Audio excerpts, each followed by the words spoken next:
NICEHCK in the house, or NICEHCK for short. The box feels pretty cheap, I'm not gonna lie. And we get basically the same little carrying case as with the Yin V2s. It's a nice little carrying case, I really dig it. Inside, you get some silicone tips, never used them. 3 different flavors of foam tips, large, medium, small. I use the mediums. And here are the guys. I got the red ones because, well, I'm just cool like that. You know, red is great, and these look like Christmas. How fun is that? Let's see if you can see the individual little drivers in here. You can kind of make out the big bass driver there. There's doubled up treble drivers there. You flip it over. Alright, no, those are the mid-range. Doubled up mid-range drivers, doubled up treble drivers. Yeah, you can see it real good right there. 5 drivers total. Pretty cool. First con right off the bat, these ear hooks are fucking garbage. They don't keep their shape. They unbend. They feel really uncomfortable and awkward. They don't support these IEMs at all whatsoever. But the IEMs themselves are really comfortable in the ear. We'll get to that in a minute. We're going to do a comparison of these guys. Chin slider that actually works. So cool. The cable's really stiff. It looks cool. I'll bring that up closer so you can see it. It looks cool and all, but it's stiff. And then this 90-degree split, 90-degree jack end, whatever you want to call it. It looks cool, but the cable doesn't do that snake thing.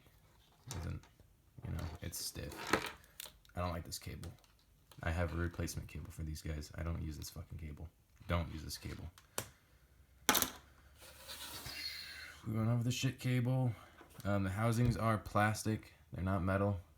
They are just like these guys. So we're just gonna go straight for the jugular. We're gonna compare.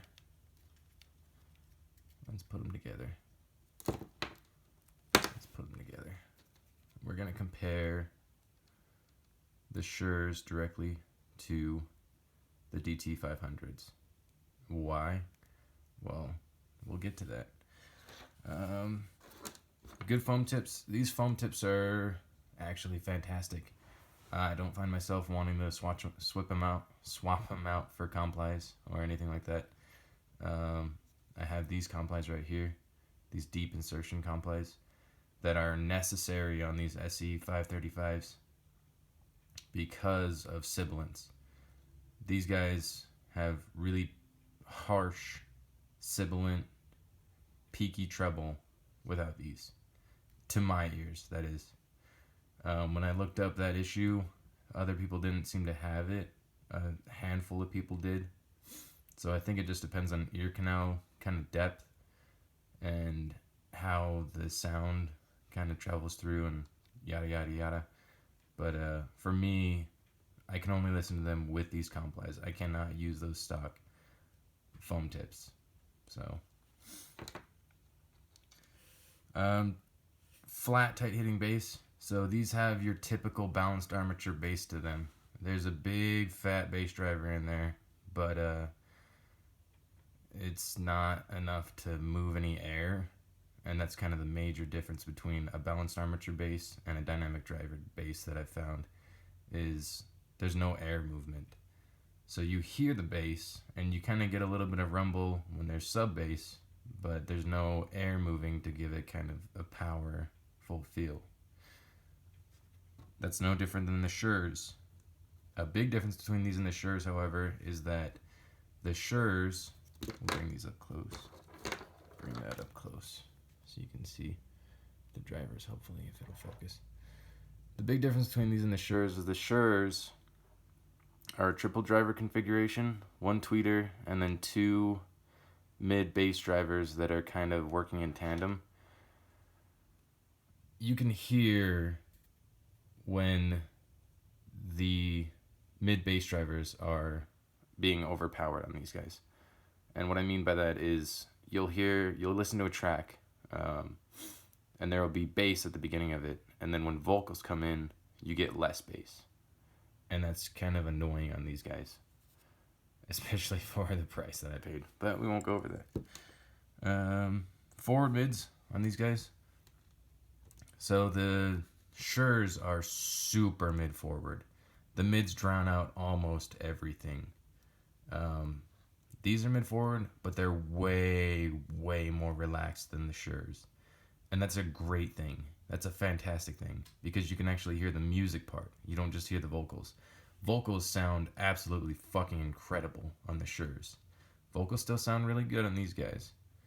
But music, all the music going on in the background, it doesn't sound like it's just a track playing in the background like it does on these guys.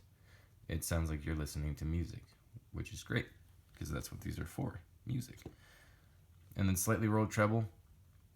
The treble on the Shures is pretty darn rolled off, besides the peaks.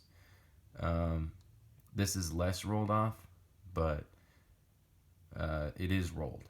And if you like really sparkly treble, you probably won't like these, just to be honest. And then massive soundstage and superb imaging quality. Both of these guys do soundstage and imaging really, really well. There's not really a winner between the two of them, and I was just downright impressed by how well these guys did, because it's just as good as the much more expensive Shures. And that's kind of their wow factor, these guys right here. That's what really makes them stand out and makes people want to spend a lot of money on them. You know, idiots like me. I want to touch on comfort a little bit.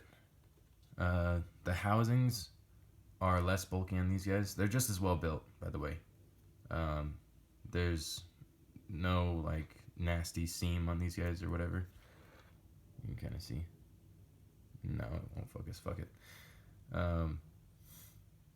But these actually fit in my ears a little bit better than these, and they're just super comfortable with the right cable, that is. So there you have it. Do these sound better than the Shures? Yes, they do. Should you buy the Shures? No, you should buy these. These are a lot cheaper, and they sound a lot better.